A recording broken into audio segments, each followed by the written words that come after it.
ॐ गणेशाय नमः। ॐ नमो भगवते वासुदेवाय। ॐ नमो भगवते वासुदेवाय। भागवत महापुराण प्रथम स्कंद षष्ठ अध्याय। सूत उवाच नक आदि मुनि मध्ये सूत कहन्ति ज्ञान बोधे। शुण सकल मुनि जन से व्यास नारद प्रसन्न। एमन्ते नारदଙ୍କ बाणी से सत्यवती सूत शुणी। नारद जन्म कर्म जेते हरिंकी भजिले जेमन्ते। ए सर्व कथा जानी मारे पुणी पुछिले आर बारे। व्यास उवाच थिले सन्यासी जेते दिन तुम्भଙ୍କୁ कले मंत्र दान। संतोष देई मंत्र दीक्षा गमिले जेणे तांक इच्छा। तदंतरे कल किस तुम्भर प्रथम बयस।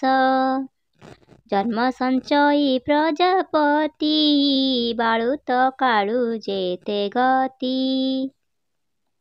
करी बंचंती प्राणी सर्वे तुम्भे बंचिल केउ भावे। काल प्रवेशे मुनिवर केने छाड़िल कलेबर।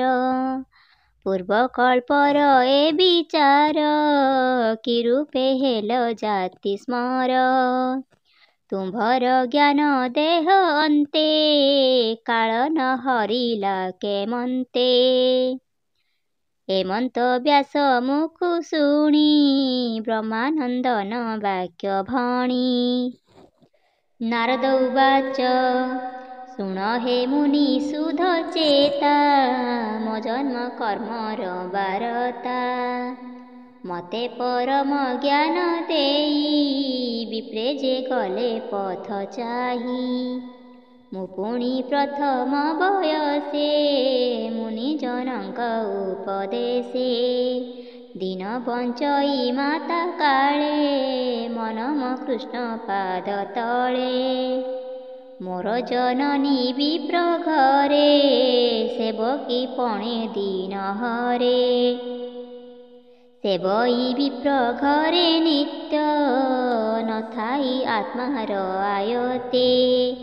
एकई पुत्र तार मोही से मते दंडे न छाड़ई। स्नेह पोषई नीति नीति मोतहु नाई अन्य गति। मोर निमित्ते भिक्षा अन्न बहुत कल्पे तार मन।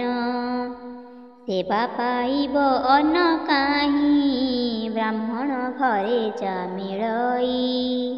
मते भुजाई अवशेष मोर जननी करे ग्रास। संसार ईश्वर आयते मन्ते गला दीना केते। मुसे ब्राह्मण घरे थाई संध्या सकाळ न जाणई। बालक पंचम बयसे बंचई जननीर पासे। मोर जननी एक दिने ब्राह्मण घरे गोदहने। धेनु दहन्ते पथे बसी सर्पे मिलिला पासे आसी। दैव जोगे से दंशिला तक्षणे जननी ममला। मोहि माताଙ୍କୁ अग्नि देई भालई चौदिक चाही। विप्रंक तहि मोर मन नित्य भालई छन छन। ताहाଙ୍କୁ भेटिबार अर्थे गली उत्तर दिग पथे। अनेक पुर नगर ग्रामे विप्रंକୁ खोजी पथ श्रमे। खेट कर्बट बाटी बने दुर्गम पर्वत कानने पवित्र जले पुण्य तीर्थे देवे सेवन्ती जहि नित्ये उत्तम सरोवर बने हंस सारस भृंग स्वने पुणी मिलिली घोर देशे पूरित नलकुश काशे हस्ती सेवित वन आदि जे स्वर्ण चित्र पुण्य नदी वैणविलता गुल्म सार दिशई घोर अंधकार सर्प उल्लुक शिवा गृहे बने भ्रमई एका देहे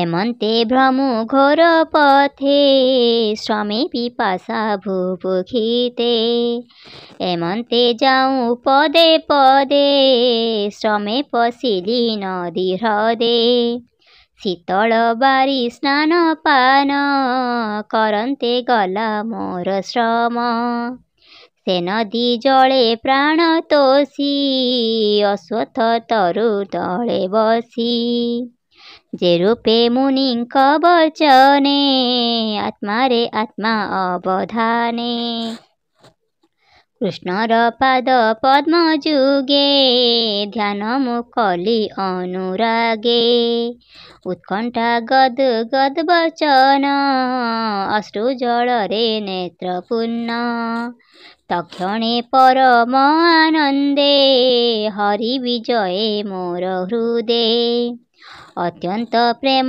भरे देहे उद्गम हेले तनुरुहे आनंद सागरे बुड़िली उभय लोक न जानिली रूपे कि देवा पटान्तर मन वचन आगोचर देखि उठिली तत्क्षणे विकले चित करसणे पुणी रहिली दृढ़ चिते से रूप देखिबा निमन्ते से हरि होइले अंतर दिशिला घोर अंधकार बाहुडी चाहिली बाहारे दिश आकाश अभ्यन्तरे भितरे बाहारे न पाई आकुले कंपे मोर देही एमन्ते अंतरिक्ष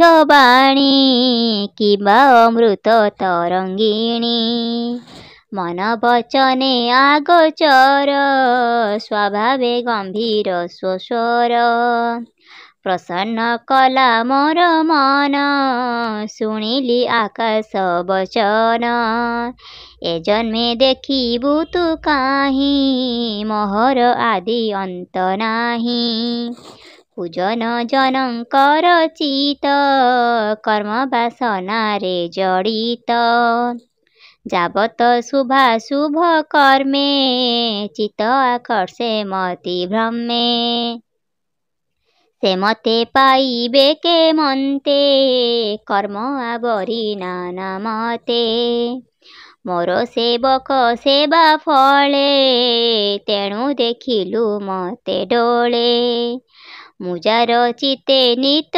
थाई ता हृदय अमंगल काहि एबे साधुंक सेवा करी दीर्घ जीवन देहे धरी दृढ़ भक्ति मोर पादे चित्ते प्रसरु अप्रमादे ए देह छाड़ी मोर ध्याने अन्ते मिलिबु मो भुवने मोर विषये तोर मति केबे हे नही बदुर्गति सृष्टि प्रलय बाधा जेते केबे हे न लागिब तते मनुग्रहे हेउ ज्ञान एमंत आकाश वचन स्वभावे स्फुरे अंतरिक्षे के ताहा देखिब प्रत्यक्षे स्वभावे रूप नाही जार महामहिमा निर्विकार ସେ ବାଣୀ ଶୁଣି ଚିତ ସ୍ଥିରେ ପ୍ରଣାମ କଲି ତାପୟରେ। ମୋର ଜୀବନ କୃତକୃତ୍ୟ ଶୁଣ ହେ ସତ୍ୟବତୀ ସୁତ। ସେ ବିନୁ ନ ଜାଣଇ ଆନ ମୋ ସର୍ବଗତି ଭଗବାନ। ଲାଜ ଭୟକୁ ପରିହରି ହୃଦେ ଗୋବିନ୍ଦ ନାମ ଧରି। ଅନନ୍ତ ନାମ ଗୁଣ ଯେତେ ଚିତ୍ତେ ସୁମରି ଅବିରତେ। ଭୂମି କରଇ ପର୍ଯ୍ୟଟନ ବିଗତ ରାଗ ତୁଷ୍ଟ ମନ। ମଦ ମତ୍ସର ମାନ ତେଜି କୃଷ୍ଣ ଚରଣେ ଦୃଢ଼େ ଭଜି। ଏମନ୍ତେ ଭ୍ରମୁ ଅନୁଦିନ ନିର୍ମଳ ହୋଇଲା ମୋ ମନ। ଏମନ୍ତେ ମରଣ ନିୟତ କାଳ ହୋଇଲା ଉପଗତ। ସଂଶୟ ସ୍ଫୁରେ ମୋର ମନ ବିଜୁଳି ଯେହ୍ନେ ନୀଳ ଘନେ। ଦିବ୍ୟ ସ୍ୱରୂପ ମୁହଁ ଦେଖି ତକ୍ଷଣେ ଶରୀର ଉପେକ୍ଷି। ଆନନ୍ଦେ କୃଷ୍ଣ ଅନୁଗ୍ରହେ ଶୂନ୍ୟେ ଗମିଲି ଦିବ୍ୟ ଦେହେ। କଳ୍ପାନ୍ତେ ଦିନ ପ୍ରଳୟରେ ସୃଷ୍ଟି ଦେଖିଣ ଉଦରେ। କ୍ଷୀର ଜଳଧି ମଧେ ସ୍ଥିତ ଅନନ୍ତ ଶୟନେ ଅଚ୍ୟୁତ। ପଶିଲି ତାର ଅଭ୍ୟନ୍ତରେ ନିର୍ଲେପ ନିର୍ମଳ ଶରୀରେ। ଯେବେ ସହସ୍ର ଯୁଗ ଗଲା ଶୟନୁ ଅନନ୍ତ ଉଠିଲା। ତକ୍ଷଣେ ବ୍ରହ୍ମ ରୂପ ଧରି ଭୂମି ଭିଆଇ ସୃଷ୍ଟି କରି। ଆଦି ସପ୍ତ ସୁତ ବ୍ରହ୍ମା ମନରୁ ହେଲେ ଜାତ। ମୋହି ହୋଇଲି ତାଙ୍କ ସଙ୍ଗେ ସମ୍ଭୂତ ବିଧାତାର ଅଙ୍ଗେ। ନିଶ୍ଚଳ ଚିତେ ଦୃଢ଼ ବ୍ରତେ ତିନି ଲୋକେ ଭ୍ରମେ ନିତ୍ୟ। କୃଷ୍ଣର ଭାବେ ଭ୍ରମେ ନୀତି ମୋହର ଅବ୍ୟାହତ ଗତି। କୃଷ୍ଣ ଭକତି ଭାବ ଭୋଳେ ମୁହିଁ ଗମଇ ଅନ୍ତରାଳେ। ଦେବଙ୍କ ମଧ୍ୟେ ମୁହିଁ ଥାଇ ନୃତ୍ୟ କରଇ କୃଷ୍ଣ ଗାଇ। ଶୁଣି ସନ୍ତୋଷ ମୋର ବାଣୀ ବୀଣା ଗୋଟିଏ ଦେଲେ ଆଣି। ଶପଥ ସ୍ୱର ବିଭୂଷଣା ସ୍ୱର ନାଦ ତିନି ଗୁଣା। ସ୍ୱର ମୂର୍ଚ୍ଛନା ନାଦ ବାଇ ଆନନ୍ଦେ କୃଷ୍ଣ ଗୁଣ ଗାଇ। ନିରତେ ଭ୍ରମେ ତ୍ରିଜଗତେ ଶୁଣ କହିବା ଆଉ ଯେତେ। ହରିର ଅଭୟ ଚରଣ ଅଶେଷ ତୀର୍ଥଙ୍କର ସ୍ଥାନ। ସେ ପାଦ କଲେ ସୁମରଣ ଶୀଘ୍ରେ ମୋ ଚିତ୍ତେ ନାରାୟଣ। ଆଦିତ୍ୟ ତେଜ ପ୍ରାୟ ଦିଶେ ଅଜ୍ଞାନ ତମ ବେଗେ ନାଶେ। ସେ ହରି ଚରିତର ଗୁଣ ଭମୁନି ସାବଧାନେ ଶୁଣ। ଭବସାଗରେ ଯେତେ ନରେ ଆତୁର ଚିତ ଅଭ୍ୟନ୍ତରେ। ବିଷୟ ରସେ ସୁଜଡ଼ିତ କେବେ ହେ ନହେ ଶୁଦ୍ଧ ଚିତ। ଅଛନ୍ତି ଭବ ସିନ୍ଧୁ ଗର୍ଭେ ସେ ନରେ କେମନ୍ତେ ତରିବେ। କୃଷ୍ଣର ଗୁଣ ଗାଥା ଘୋଷି ଆନନ୍ଦେ ସୁଖ ନାବେ ବସି। ହେଳେ ତରିବେ ହରି ଗାଇ ଅନ୍ୟଥା ସୁଖ ଲେଶ ନାହିଁ।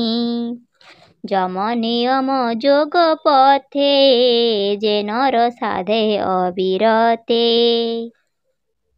ଏ ନାବ ପାଇବ ସେ କାହିଁ ଯେତେ ଗୋବିନ୍ଦେ ଚିତ ନାହିଁ। ଶୁଣ ହେ ସତ୍ୟବତୀ ସୁତ ମୋହର ପୂର୍ବର ଚରିତ।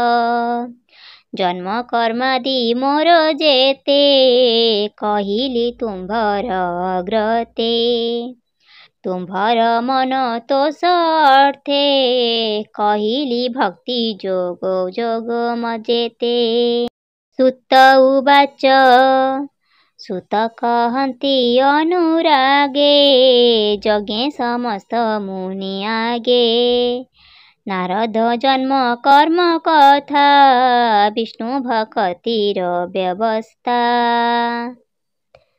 दासंक आगे सर्व कही आनंदे वीणा वाद्य बाई आकाश मार्गे गले के बिजुली जेन्हे बला हले धन्य महिमा देव ऋषि निरते कृष्ण नाम घोषी हरि गायने भोल होई विविध छंदे वीणा बाई निरते भ्रमे तिनी पुर जगते संकट धरे बोलई दास जगन्नाथ प्रथम स्कंदे भागवत इति श्रीमद्भागवते महापुराणे परमहंस्या संहिताया प्रथम स्कंदे व्यास नारद संवादे षष्ठ अध्याय।